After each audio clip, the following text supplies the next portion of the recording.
Hello, everyone. Welcome back to The Doctor is In, the podcast where we focus on optimizing the indoor plant environment for crops growing in greenhouses, indoor farms, vertical farms, plant factories, containers, and any other facility where we want to grow plants anytime and anywhere. I'm your host, Dr. Nadia Saba.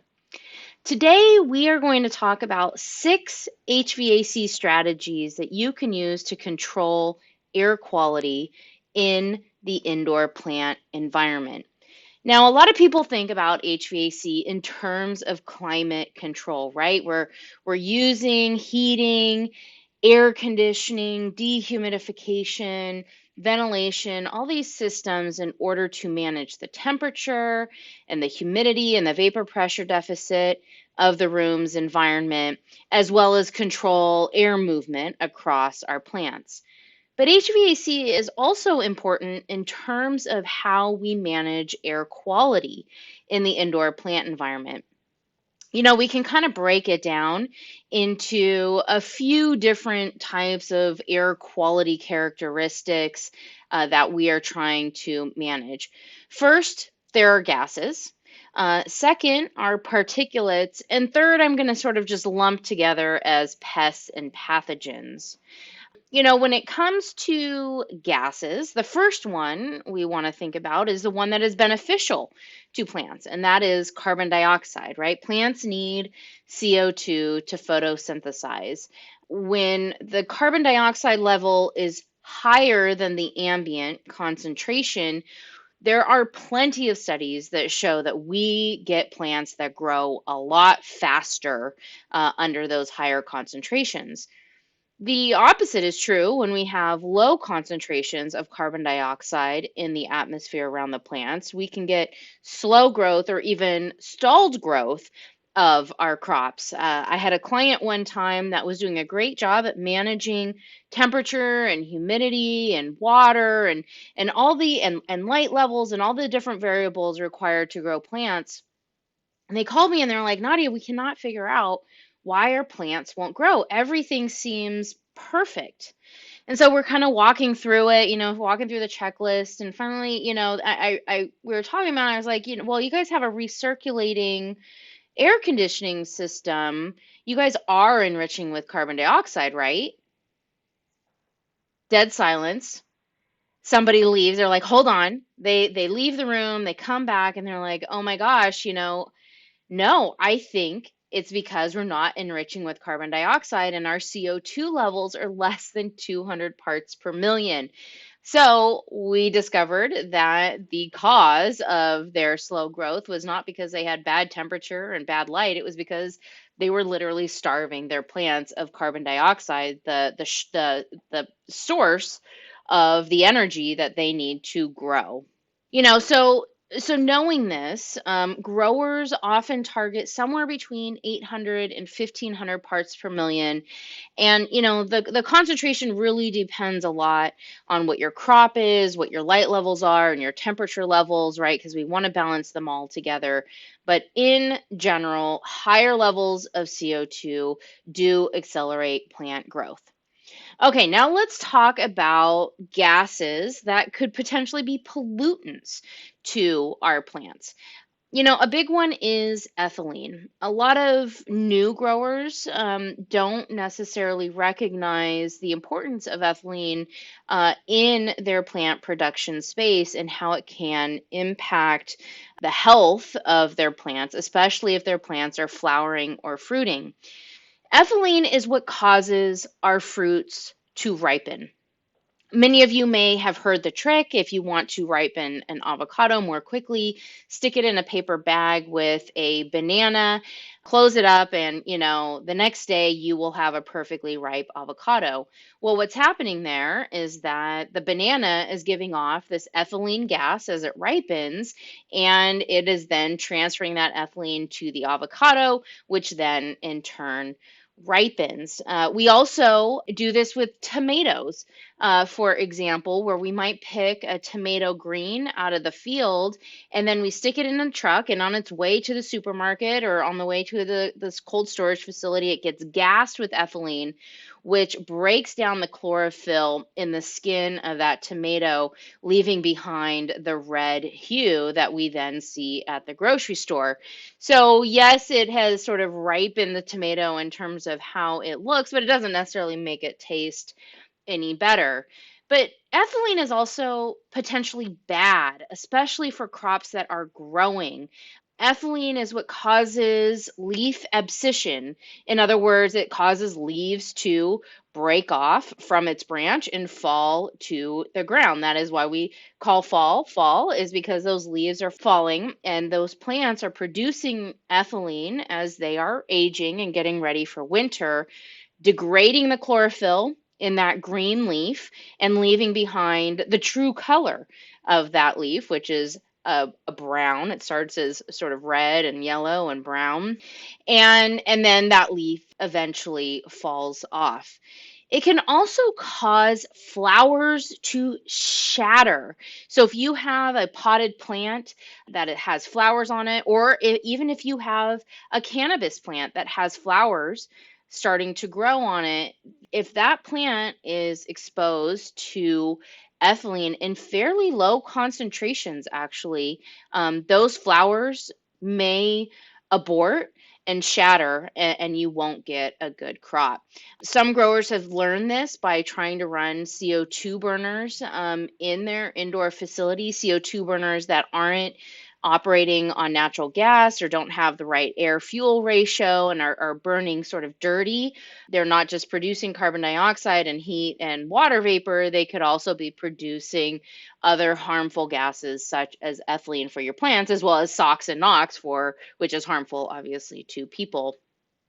There's also some evidence starting to come out that formaldehyde might also impact plant growth and development. Formaldehyde is found a lot in the glues and adhesives in our furniture, in our building materials. So you might want to pay attention to that. There's more research, I hope, that is coming on these other gases. Right now, I think it's a little more anecdotal than, scientifically proven. But, we know formaldehyde is not good for us, so chances are it's not good for plants either. The other big one is a plant emitted gas. If you are growing cannabis or even basil, then you have experienced biogenic volatile organic compounds. These are the odors that we smell from these various plants. When it comes to cannabis, obviously we know that there are issues around odor mitigation and complaints around the smell of indoor and greenhouse cannabis facilities.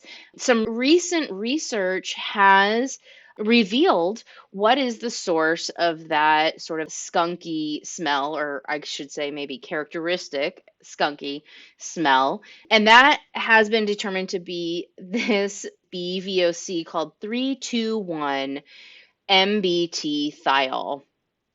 The thing is with this particular odorous compound is that we as humans can detect it at extremely low concentrations, at less than zero point 0.1 parts per billion in the air.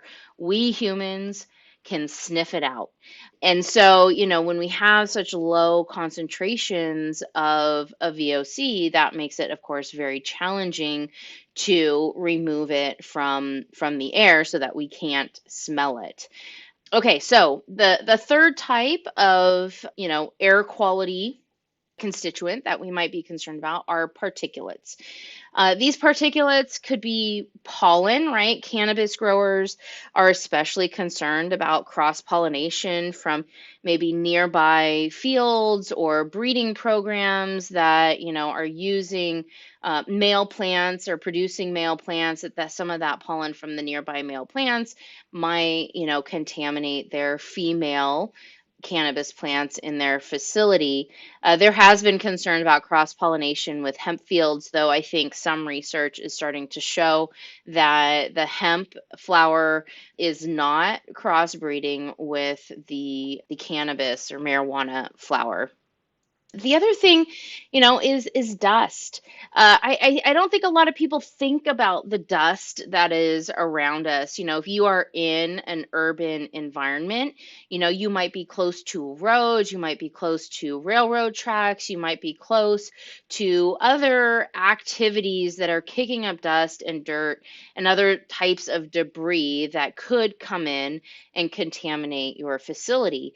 We've had a couple of clients who have been close by, in one case, a recycling plant, and in another case, I'm not kidding, a rock crushing plant, and literally across the street from there. And I'm, standing on the roof of these facilities looking out thinking, "Oh my God, how much dust is that kicking up and how much are we potentially bringing in to our quote unquote clean environment?" So when you're scoping out a new facility, look around, see who your neighbors are. Is there a lot of traffic? Is there the potential for a lot of dust, as well as other harmful VOCs and gases from coming into your facility? And I'm based in California, and one of the big concerns that we have here, of course, is smoke and ash from all the fires that we have been dealing with recently. And of course, we would like to keep those out and not contaminate our plants as well. You know, uh, we have insect pests. Of course, we want to try to keep insects out of our facilities.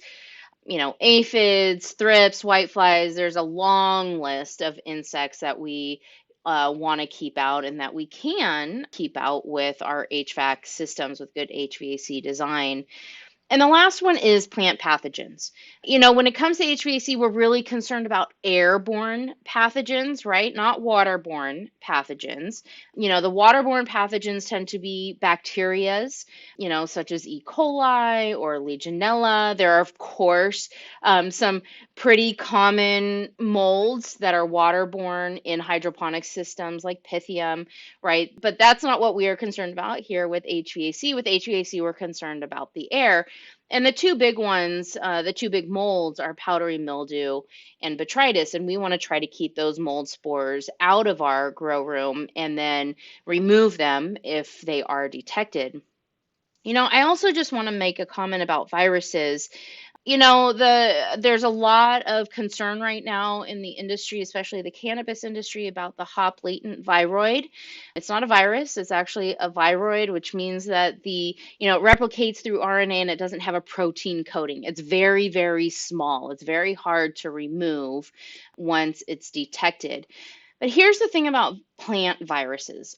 Plant viruses are only transmitted through touch.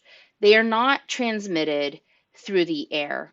So, when you have a sales guy trying to sell you a HEPA filter for your indoor plant environment so that you can avoid hop latent viroid or tobacco mosaic virus or variegation or whatever the source of the virus is, you can just politely tell him to leave. You don't need that for your plants. Maybe you want it for your human environments, for your offices, because that HEPA filter will remove airborne viruses such as the coronavirus, the flu virus, the cold virus. But it is going to do nothing for your plants because viruses and viroids are only transmitted through touch, either by people touching them or tools that are transferring the virus from one plant to the next plant. So, no need for HEPA filters in your indoor plant environment unless you are trying to protect people from human airborne viruses, not your plants from plant viruses. Okay, so those are the sources of potential air contamination, right? The constituents that we are concerned about. So let's talk about the 6 strategies that we can use with HVAC systems to control air quality in the indoor plant environment. Number 1, ventilation. So, thinking back to carbon dioxide and that facility that had recirculating air and no CO2 enrichment. If they were ventilating, if they were bringing outside air, into their facility, they could at least maintain ambient CO2 levels and not starve their plants. Sure, 350, 450 parts per million of CO2 is not going to have accelerated plant growth, but at least the plants wouldn't starve. Also, when it comes to people, we also want low carbon dioxide concentrations. Many studies are coming out showing that even just slightly elevated levels of CO2 affects our ability to think and makes us tired, right? At really high levels of CO2. So if you have your whole crew in the farm, in the facility, and they're all harvesting or they're all pruning, and you notice that maybe they're lagging a little bit, it might not be because they're tired of the work itself, but because the CO2 levels are being maintained for plants at 1500 parts per million as opposed to people at less than 1000 parts per million. So this is where ventilation can actually come in handy, is that you could stop your CO2 enrichment during those few hour periods where you have a lot of people in the room who are generating CO2 anyway and breathing on the plants.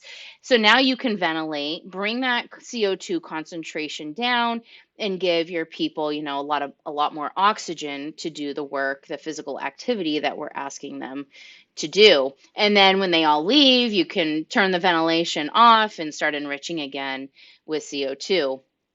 Also, you know, if you are enriching with CO2, you are probably required to have an emergency purge exhaust system installed at your facility. And this is essentially ventilation. We're bringing outside air in and replacing in order to replace the inside air that has, excessively high CO2 levels. So ventilation can help your plants, it can help your people, and it can be used for purge. The other thing is that, what if you do have infected air? What if you do have a pathogen or a pest in your facility?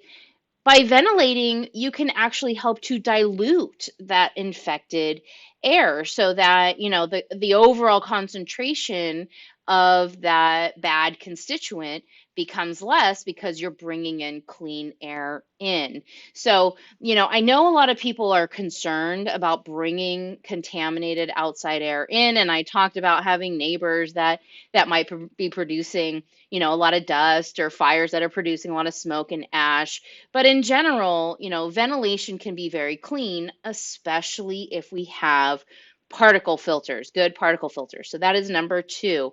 The number two strategy is to use good particle filters that can both remove insects and mold spores. So insect screens, bird screens. It all starts right there, right? We have bird screens that have a really thick mesh size because we don't want birds coming in and pecking at our grapes or pecking at whatever it is, our strawberries in our indoor facilities. Then we have the next level, which is insect screens, right? And insect screens come in all different mesh sizes, and a lot of us are trying to keep, say, thrips out or even just aphids out, and keep them from entering through the airstream. And then we have mold spores. And in order to remove mold spores, what we need is a filter that has a MERV 11 rating or better. At MERV 11, we are able to remove mold spores that are the size of powdery mildew and botrytis. So what I like to do as an HVAC designer is have two filters in series if possible. A lower efficiency MERV 8 filter that takes out larger particles, and then a MERV 11 or higher filter after that that is then used to remove the smaller particles, so that they're in series and you can maintain the longevity of the MERV 13 filter as long as possible, because it is more expensive than the lower efficiency MERV 8 filter. I already talked about the use of HEPA filters. I do believe that they are overkill for indoor plant environments. If we're trying to eliminate plant viruses, you don't need HEPA filters. Okay, next is number 3 is irradiation. So irradiation is like what it sounds. We are going to radiate the air with light. The two most common methods of irradiation are using UVC light and UVV light, and they are used for really two different purposes. UVC is the spectrum of light that denatures DNA. So basically, we can use it for microbial decontamination. So if we can irradiate the air and there are, say, mold spores or even viruses in the air, and we irradiate that air with UVC, it can penetrate that spore and denature its protein and kill it. We would see this most often used for keeping the cooling coils clean on the HVAC unit. Again, that is protecting the unit from waterborne illnesses or waterborne pathogens, and not necessarily airborne ones. But it does help to increase the lifespan of those cooling coils by doing so. It also helps to remove any biofilm that might grow on those coils, so it maintains its efficacy, the coil's ability to cool and dehumidify for longer. We could irradiate the air by having UVC lamps lining the ductwork, either the return air ductwork or the supply air ductwork going to and from the room. But usually, when we are discharging air or returning that air back to the unit, we have really high air velocities of like 2,500 feet per minute or higher. And so that means that those mold spores are passing through that duct at an incredible velocity. And in order to effectively irradiate those mold spores, you need a certain amount of contact time between the mold spore, say, and the radiation that's hitting it. And in order to do that at 2,500 feet per minute, you might need 20 feet of length of duct that has UV lamps lining the interior of it in order to effectively kill or denature the DNA of those mold spores. That can be very expensive, not just in terms of first cost of buying those UVC lamps and then replacing those UVC lamps, but also there is energy that is required, right, to operate those UV lamps. So, probably not the most cost effective method, especially when particle filters will remove the same pathogens that we are trying to kill with UVC, but it can offer you a second level of protection. The other type of UV radiation we might find in an indoor plant environment that could be effective is UVV. And this acts through ozone oxidation. So we could kill microbial pathogens through UVV, but what we tend to use it more for is killing odors. Through that ozonation, through that ozone oxidation, we are actually able to break apart those volatile organic compounds and render them odorless. However, because it produces ozone, I would only ever recommend UVV on the exhaust airstream from the room. I would never use it in the room, pointed towards the plants, or anywhere where that ozone could leak into the room. So I like to put it on the exhaust, especially if I'm using it for odor control, right? I mean, and we have exhaust leaving the building or leaving the room. That just seems like the most logical place to put it anyway, because we want to kill the odors that might be leaving, not that is necessarily within the room. There are plenty of challenges with UV. One is that you need line of sight, right, in order to kill those mold spores or break up those VOCs, right? And when you have radiation, the light has to see the thing that it's going to affect. The other thing is that if you increase the distance of the lamp to what you are trying to contact, what you're trying to kill or denature, the further the distance that lamp is from that thing, reduces the efficacy. So imagine you have a duct that's 2 feet by 2 feet. Well, the mold spores that are running, potentially along the edges of that duct, they are going to be killed much more quickly and much more effectively because the lamps are, lining the surface, the interior surface of that duct. But any mold spores that might be traveling right down the center of that duct, they're not going to be affected, very well. So that really matters. And I also mentioned earlier the high air velocities that run through ducts and the very large air volumes that we're pushing through these ducts. And so that just makes it even more challenging to make UV effective. Okay, the fourth HVAC related strategy that we can use to clean the air is ozonation. Ozonation is used for a few purposes, or could be used for a few purposes. One is, I mentioned already, odor reduction. And again, I would only ozonate the air that is leaving the building or leaving the room.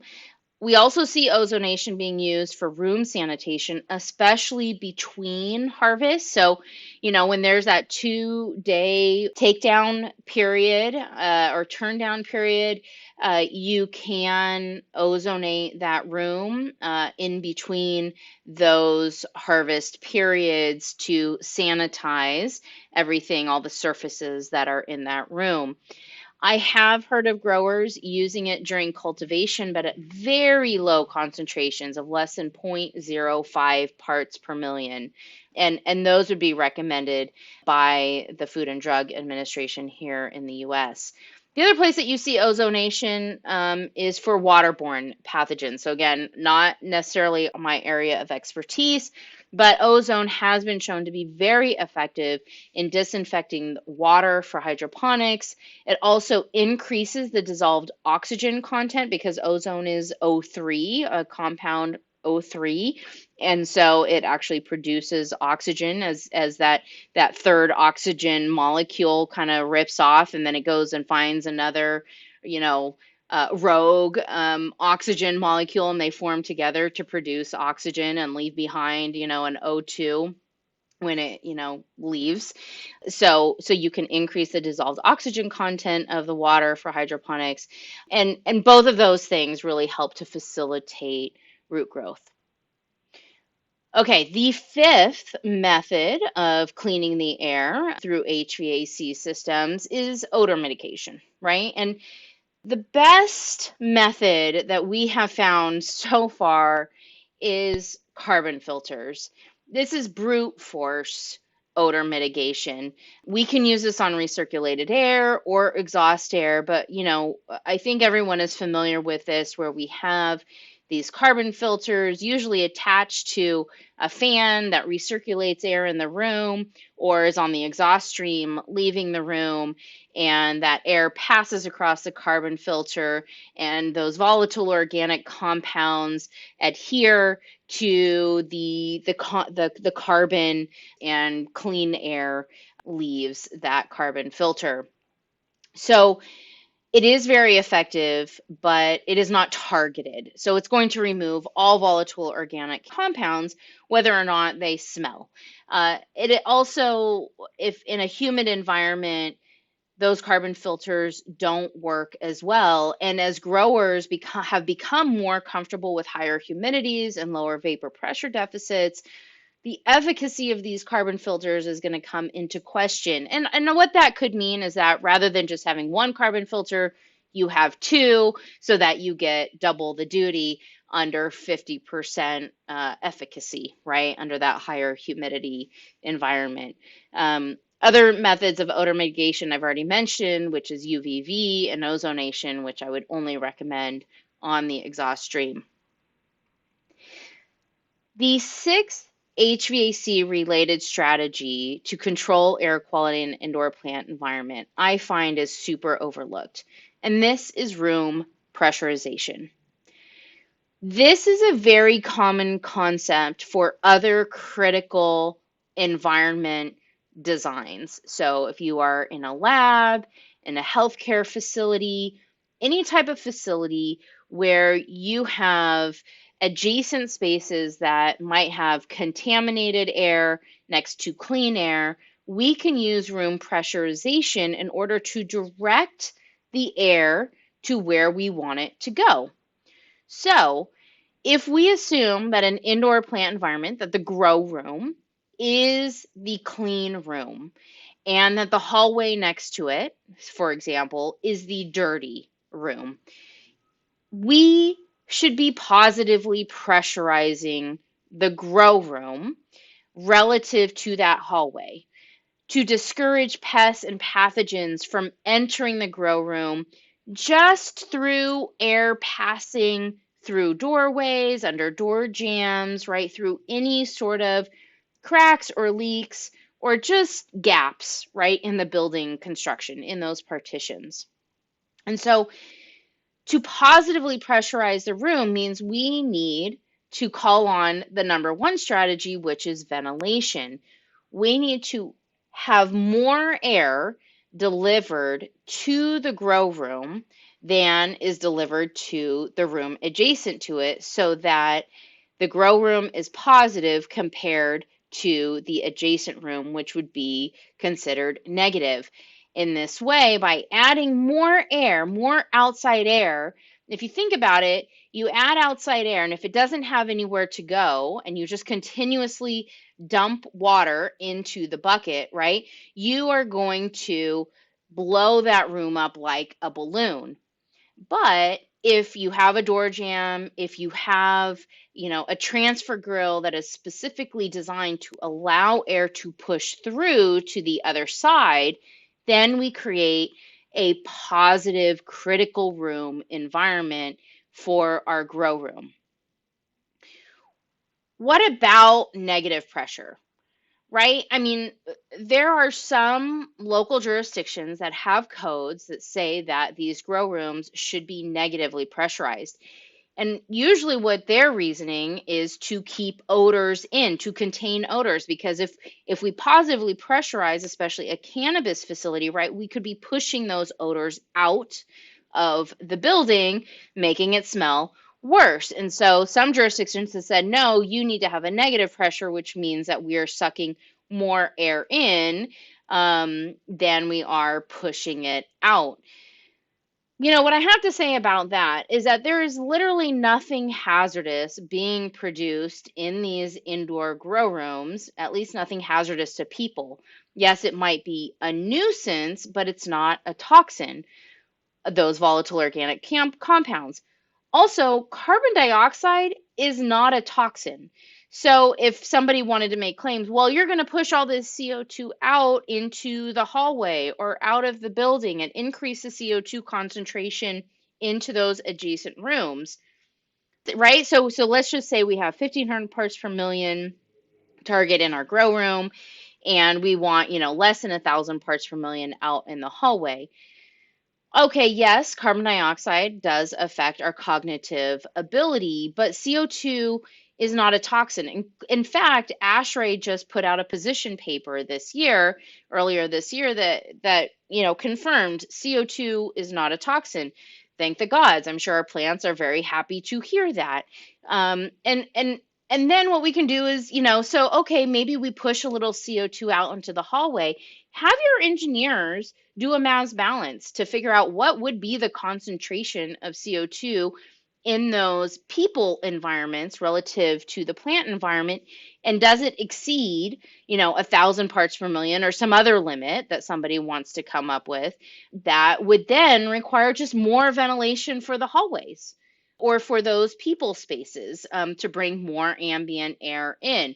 So there is this cascading effect that we can take advantage of where the grow room can be positive, keep out pests and pathogens. Yes, maybe push some odors out. Yes, maybe push some CO2 out. But are those really bad constituents that we need to control? And if they are odor, we have lots of methodologies to control it. And with CO2, we also have lots of methodologies, and the most common one being ventilation. So, those are the 6 strategies related to HVAC, but I can't really talk about air quality and the health of the plant without also talking about sanitation and people activities, right? Having employees that have good personal hygiene is really important. We know that with a lot of early adopters in the cannabis industry, a lot of the growers who were working in these large 5,000 square foot farms and larger might have had home gardens, right? Either growing vegetables or growing cannabis. And they would come into these facilities and they wouldn't wear gloves, they wouldn't change their clothes or not wearing hair nets, and they would transfer those pathogens from outside to inside. They might not even have a garden, honestly. They might have just walked under a tree with aphids, um, and and brought the aphid into the facility. So, having a protocol, right? Having SOPs where your employees come in, go through a clean room, change their clothes in the locker room, gown up, wear gloves, right? Wash their hands are all very important for preventing the bringing in of pathogens from the outside. I like to say that it's not the air that is the vector for pathogens, it's people that are the vector. And this is a really good example of that. Gloves and gowns are effective, but only if we don't reuse them over and over without washing them or replacing them, right? If you make your employees wear gloves to work on the plants and then they move from one room to another room wearing the same gloves, what was the point of having two different rooms to contain potential pathogens? Now that employee might transfer a pathogen from one room to the other room on their gloves, so they might as well have just not worn gloves in the first place. So having protocols in place around sanitation and gloves and clothing is also really important. And the third thing is, be sure to sanitize your tools. Again, plant viruses are transferred by touch, and pruners and other tools that are used to harvest and maintain the crops, if those tools touch one plant that has HLV, it is going to transfer that HLV to the next plant and the next plant and the next plant. So, cleaning that tool in a bleach solution, or Sanidate or some other solution that is effective at killing viruses and killing pathogens is going to be really important to do, not just after finishing pruning an entire room, but even in between pruning events, pruning activities, in the same room, multiple times in the same couple of hours. Okay, so that is the 6 strategies for controlling air quality in indoor plant environment. Number 1, ventilation. Number 2, particle filtration. Number 3, irradiation. Number 4, ozonation. 5, odor mitigation. And 6, room pressurization. And do not count out the importance of sanitation. All right, everybody, thank you so much for listening to this episode. The Doctor is in. Please reach out to us, contact us on Instagram, LinkedIn, and we'd love to hear from you and even hear any topics you would like me to discuss on future podcast episodes. All right, have a great day, everybody.